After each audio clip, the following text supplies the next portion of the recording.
Thursday night NBA action, the TNT doubleheader. Let's take a look at Game 1. The Brooklyn Nets hosting the Boston Celtics. We're going to send out Brooklyn 3.5 to 4.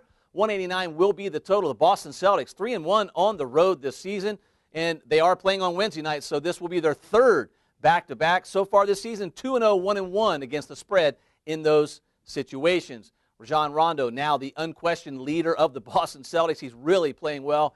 And the East better look out if this guy starts making jump shots. Oh, by the way, he's making jump shots. How about 26 for 53 is Rajon Rondo so far this season? And what a stat line he put up in the Celtics last win versus the Chicago Bulls. 20 points, 10 assists, and 9 rebounds. Now, the Brooklyn Nets 4-2 on the season.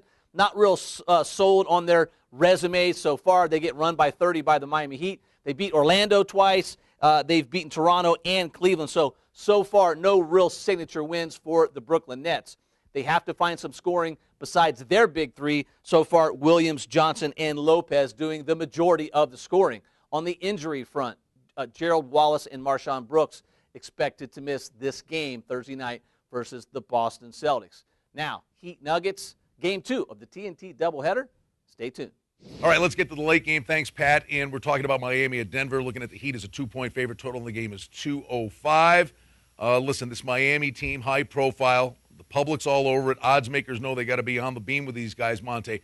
So far, really good for the odds makers. 4-4 ATS, 4-4 over-under. Frustrating as a bettor if you want to bet Miami. You don't know which way to go here. This might be a team you want to stay away from for a little bit. One thing you should know, and it's factored into the number, the Heat do have to play the night before. Yeah, back-to-back situation here. Maybe some tired legs heading late into the fourth quarter.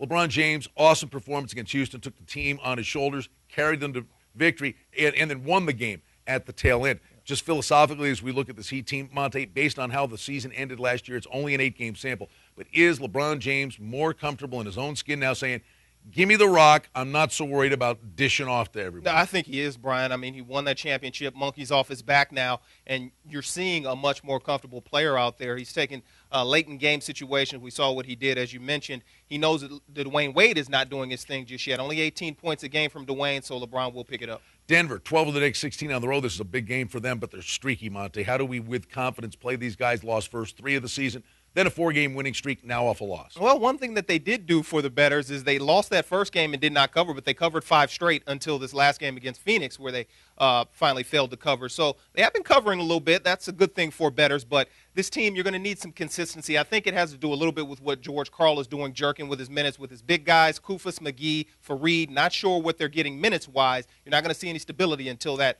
straightens out. And the one guy who can be the glue holding this thing together is the veteran point guard, Andre Miller. We wish you the best of luck Thursday night on the NBA Hardwoods. Don Best Sports, what you need to win.